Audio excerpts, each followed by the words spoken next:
काम बिगड़ता है या कोई काम हमारा अटक जाता है और कोई काम जब अटकता है तो हम कहीं ना कहीं जिससे कोई मंत्री हो, कोई नेता हो, कोई अभिनेता हो, कोई अन्य हो, जिससे हमारी पहचान होती है, हम उसके पास जाते हैं। डीले कम करो, आवाज क्लियर करो, आवाज रिटर्न आ रही है, यहाँ की आवाज नहीं आ रही, बक्से में कान लगाओ।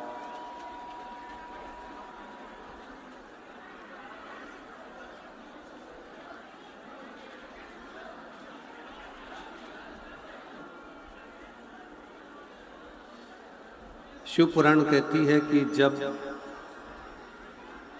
काम अटकता है तो हम जैसे मंत्री के पास जाते हैं, उसी तरह जब हमारी जिंदगी में कोई दुख आकर खड़ा होता है तो भगवान शिव के श्री शिवाय नमस्तुभ्यम मंत्र के पास जाना चाहिए, जिससे हमारे जीवन का दुख समाप्त हो सके। हमारे जीवन की तकलीफें, हमारे जीवन का कष्ट, हमारे जीवन की परेशानी, जीवन का दुख समाप्त हो सके।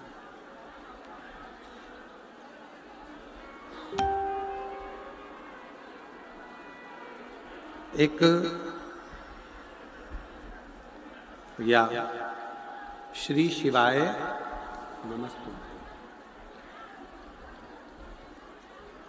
अब जिस भी मंत्र का यदि जाप कर रहे हो, आप जिस मंत्र को पुकार रहे हो, आप जिस मंत्र से विनय कर रहे हो, वो मंत्र आपको अपनी मंजिल तक जरूर पहुंचाता है। वो मंजिल तक जरूर लेकर जाता है।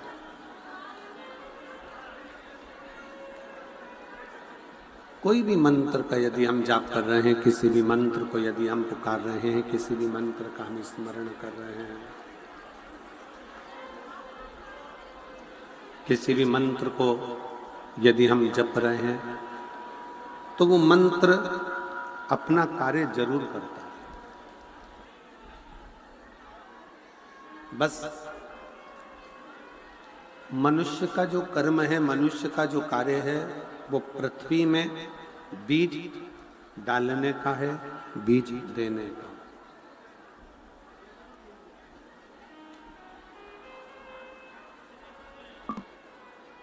उधर की आवाज बढ़ाओ भाई।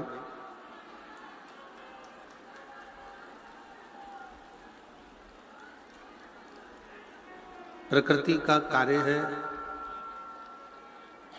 खाद भी देना, प्रकृति का कार्य है जल भी देना, प्रकृति का कार्य है पूरा की पूरा पोषण उसको प्रदान करना, पूरा पोषण।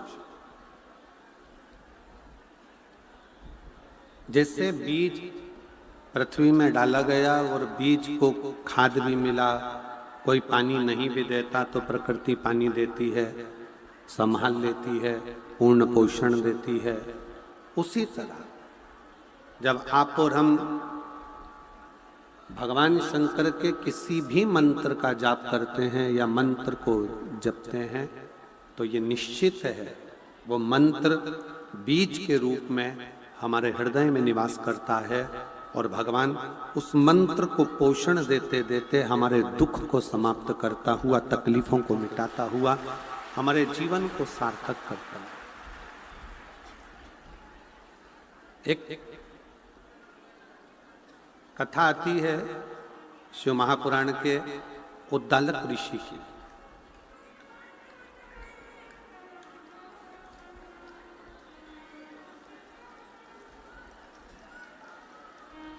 एक उद्दालक ऋषि की बड़ी सुंदर कथा आती है कि उद्दालक ऋषि शंकर भगवान के परम भक्त हैं।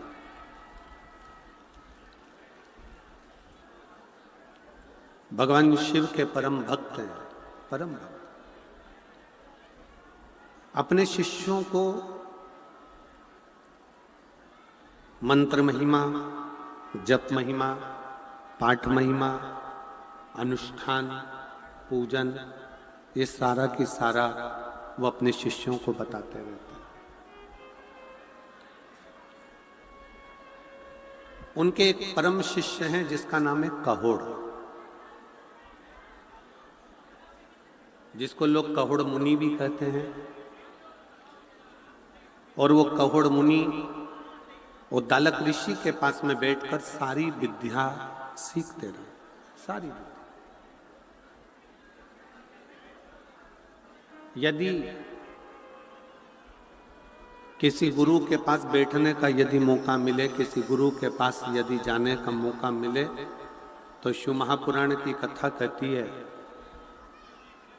उस गुरु के पास बैठकर प्रयास करो कि हम जिस मंत्र का जाप करते हैं, जिस मंत्र को हम जपते हैं, जिस मंत्र का हम भजन करते हैं, जिस मंत्र का हम स्मरण करते हैं, गुरु की साक्षी में वो मंत्र हमारा सिद्ध हो।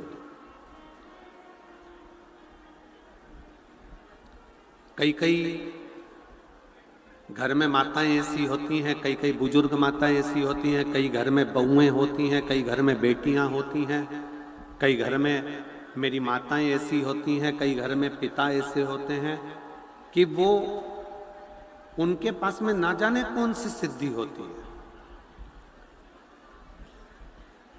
उनके पास में ना जाने कौन सी ऐसी सिद्धि होती है कि वो कभी कभी एकदम अचानक से बोल देती हैं ऐसा मत कर, ये बिगड़ जाएगा। मेरा मन कह रहा है कि ये काम अच्छा होगा, मेरा मन कह रहा है कि यह कार्य बिगड़ सकता है। और वो कार्य जब होता है और बिगड़ता है तो माँ के शब्द याद आते हैं कि मेरी माँ ने मुझसे कहा था,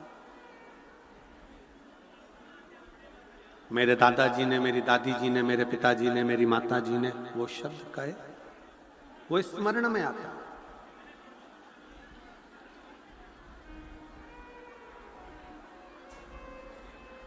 अब क्या उन दादाजी ने, उन दादी जी ने, उन माता जी ने, उन पिताजी ने, मेरी बेटियों ने, मेरी जीजियों ने, मेरी बहनों ने, मेरे जीजा ने क्या कोई मंत्र सिद्ध कर कर रखा जिसके बल पर उन्होंने बोल दिया कि मेरा मन करता है कि यह कार्य बिगड़ेगा या यह कार्य सुधरेगा?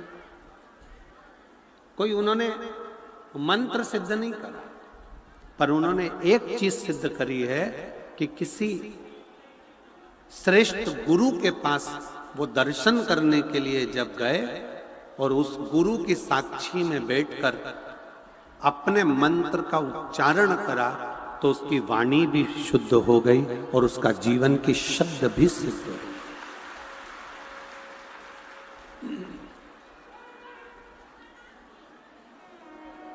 शब्द भी सिद्ध हो गए। परसों के दिन श्री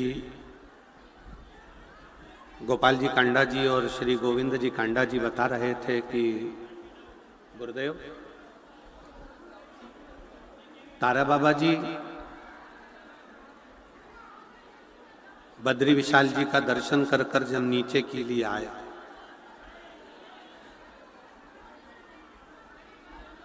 और बद्री विशाल जी का दर्शन करके जब नीचे के लिए आए, हरिद्वार में हम विश्राम करें, तब उन्होंने कहा कि जाओ सब कुछ भोजन पानी ग्रहण करो, जाओ। श्री गोपाल जी, श्री गोविंद जी कह रहे थे, सब भोजन पानी ग्रहण करने में लग गए और तारा बाबा जी ने अपने शिष्य से कहा कि मुझे एक तौलिया ला दे, एक पिछोड़ा लाए, घाट पर बिछाए, लेट गए। सबको लगा कि कोई साधना कर रहे होंगे, पर समझना मुश्किल है संत को, सबको भोजन में लगा दिया और खुद भजन में लगकर शिव में समाहित हो गया।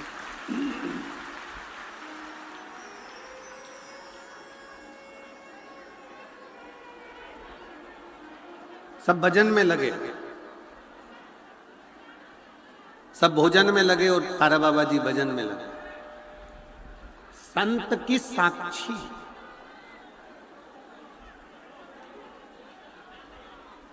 आप सब शिव महापुराण की कथा को सुनने के लिए आए हो, रात भर से भगवान की भक्ति कर रहे हो पूरी रात, और पूरी रात से आप भगवान शंकर की अविरल भक्ति को धारण कर रहे हो। भगवान का भजन, नृत्य, कीर्तन, स्मरण सब कर रहे हो पूरी रात। इसीलिए ये कथा का जो समय होता है विराम वाले दिन का सुबह 8 बजे से रख दिया जाता है, जिससे रात भर आपका कीर्तन का क्रम करते करते करते करते सुबह आप कथा का लाभ लो, अपना पुण्य 4 गुना बढ़ाकर भगवान का भजन कर कर अपने अपने घर की ओर जब जाओगे तो कुछ पा कर जाओ, कुछ लो।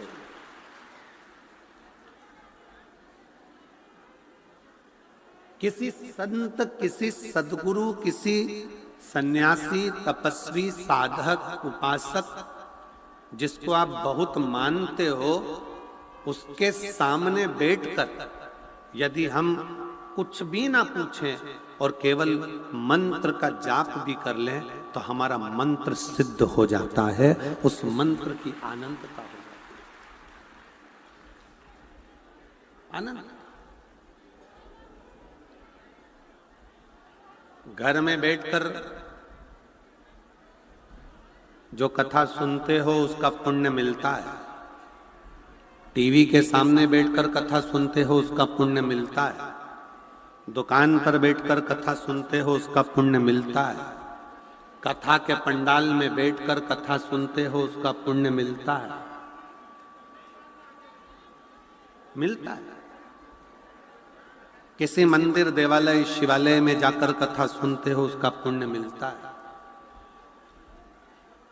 संत के कुटिया में, साधु के भवन में बैठकर कथा सुनते हो उसका भी पुण्य लाख लाख गुना प्राप्त होता है।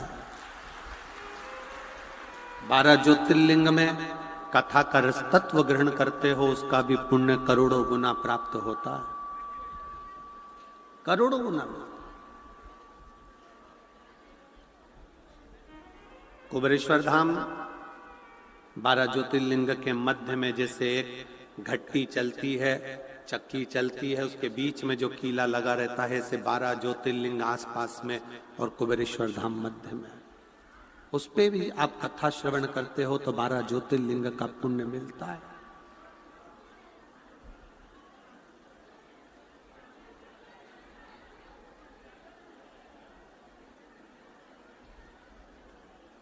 एक पवित्र नदी, पवित्र सरोवर, पवित्र कुंड, पवित्र स्थान में बैठकर जब कथा का रस तत्व आप ग्रहण करते हो और साथ में बैठकर श्री शिवाय नमस्तुभ्यम कहते हो तो वो मंत्र अपने आप में सिद्ध हो जाता।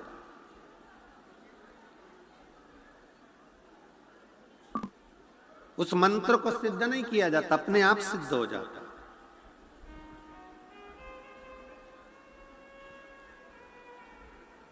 जिस समय पर उद्दालक ऋषि शिव चर्चा कर रहे थे, भगवान शंकर की शरणागति की बात कर रहे थे, उस समय पर कहोड़ मुनि उस कथा को सुन रहे, शिव स्मरण कर रहे। और कहोड़ मुनि के अंदर भी शिव तत्व आ गया, भगवान शंकर की शरणागति आई।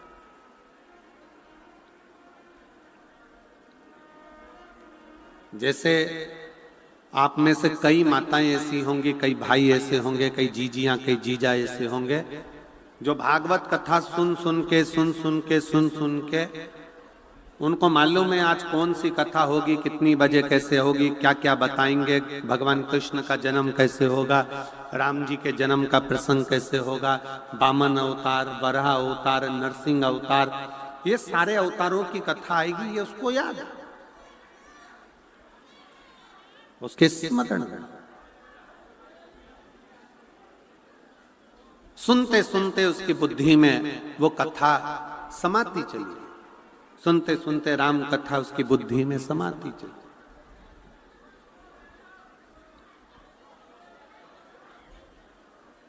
और कथा सुनते सुनते सुनते सुनते उसका शरीर मन कथा में रमा। उसी तरह शिव महापुराण की कथा में ये अंतर है कि जब हम शिव महापुराण की कथा में जाकर बैठते हैं और बैठने पर जब हम एक साथ जहां बैठे होते हैं वहां बैठे बैठे जब हम श्री शिवाय नमस्तुभ्यम विद्येश्वर संहिता का इस मंत्र का जाप जब हम करते हैं तो हमारी जिह्वा, हमारा शरीर, हमारी वाणी सिद्ध हो जाती है। फिर हमारी वाणी से निकलने वाला शब्द स्वयं शिव का शब्द हो जाता है। वो शब्द स्वयं शिव का है, वो शब्द स्वयं भगवान शंकर का होगा, शिव का। और उसका प्रमाण कहोड़ मुनि की कथा और उद्दालक ऋषि की कथा कहते हैं। उद्दालक ऋषि ने देखा कि मेरा शिष्य कहोड़ भगवान की भक्ति में रम गया है, भगवान के भजन में रम गया है, भगवान की भक्ति में तल्लीन हो गया है, समा गया।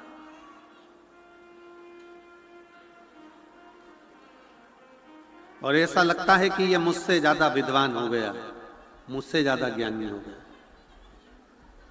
तो उद्दालक ऋषि ने विचार करा कि यह काम करता हूं, लड़का अच्छा है, संस्कारित है, भगवत भजन करने वाला है, अपनी बेटी का विवाह इस शिष्य के साथ में कर देता।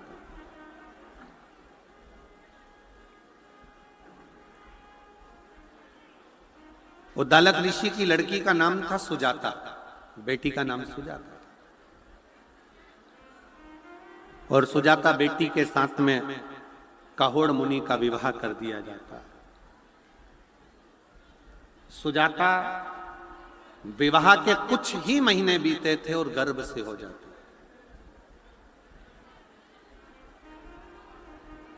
अब मंत्र की प्रभाव कितना है, जो जपने वाला होता है ना, जो भगवान की भक्ति करने वाला होता है, श्री शिवाय नमस्तुभ्यम जपने वाला होता है, मंत्र जाप जपने वाला होता है, उसकी बुद्धि में यह नहीं बैठ पाता कि मैंने जिस मंत्र को कथा के पंडाल में बैठकर जपा है वो मंत्र कोई साधारण नहीं है, वो मंत्र कोई सरल नहीं है। जिस मंत्र को मैं कथा के पंडाल में बैठकर जप रही हूं, एक गुरु की साक्षी में, शिव महापुराण की साक्षी में, तारा बाबा जी की साक्षी में, तारकेश्वर महादेव की साक्षी में, और ये लाखों शिव भक्त जो तारा बाबा की कुटिया में बैठे हैं, सबके साथ में बैठकर मैं जिसको जप रही हूं वो मंत्र साधारण नहीं। जब इतने सारों के मुख से एक साथ तारा बाबा की कुटिया में, तारकेश्वर महादेव की साक्षी में, शिव महापुराण की साक्षी में उस मंत्र का जब उच्चारण होता है तो 3.5 करोड़ रोम छिद्र मनुष्य के शरीर में है। ये 3.5 करोड़ रोम छिद्र जो मनुष्य के शरीर में है, जब हम एक बार श्री शिवाय नमस्तुभ्यम कहते हैं तो ये 3.5 करोड़ रोम छिद्र एक बार में खुलकर भगवान की अविरल भक्ति को धारण कर लेते हैं।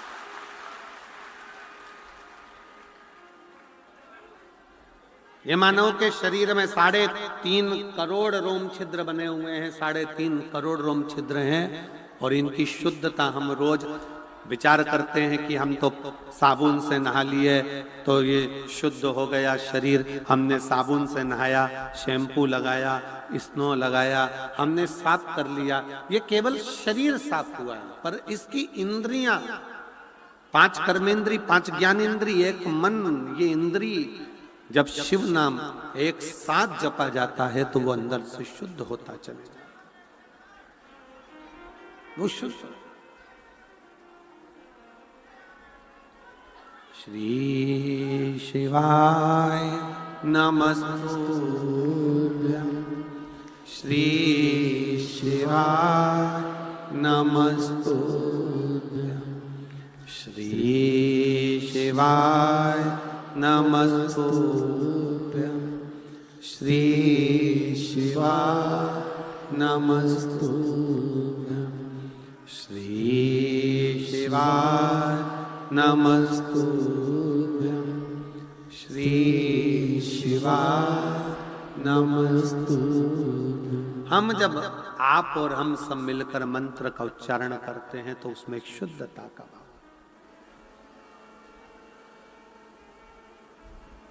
आपको मालूम है सारी मूर्तियों की प्राण प्रतिष्ठा होती है, सारी मूर्ति। केवल एक नर्मदा जी से निकला हुआ कंकर जो शिवलिंग की आकृति का हो जाता है शंकर, उसकी प्राण प्रतिष्ठा की जरूरत नहीं पड़ती है। उसका प्राण प्रतिष्ठा नहीं होता, उसको जरूरत ही नहीं पड़ती प्राण प्रतिष्ठा की, क्योंकि मां नर्मदा की गोद से निकला हुआ कंकर शंकर कहलाता है और वो अपने आप में प्रतिष्ठित रहता है, इसलिए उसकी प्रतिष्ठा की जरूरत नहीं है। उसकी प्रतिष्ठा की जरूरत नहीं है। आपकी सहजता, आपकी सरलता। वो जी ने लाओ तो घी की डोलची लाओ, लाओ।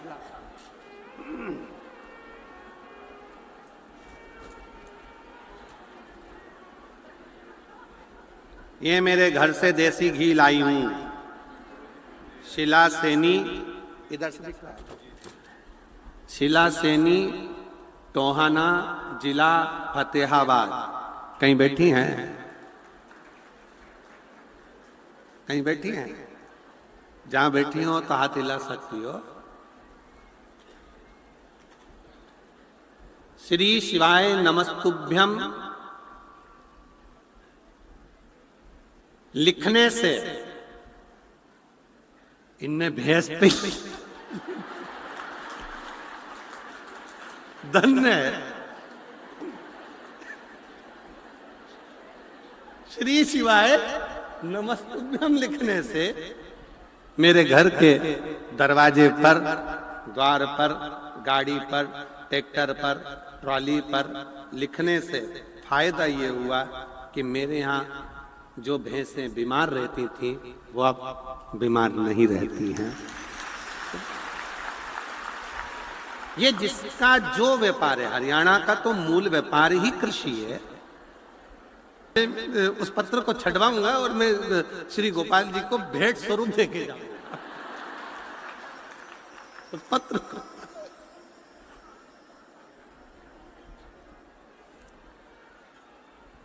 फिर उसने एक लाइन लिखी, हे गुरुजी, तुम्हारे साउंड वाले को बेलपत्री दिया करो।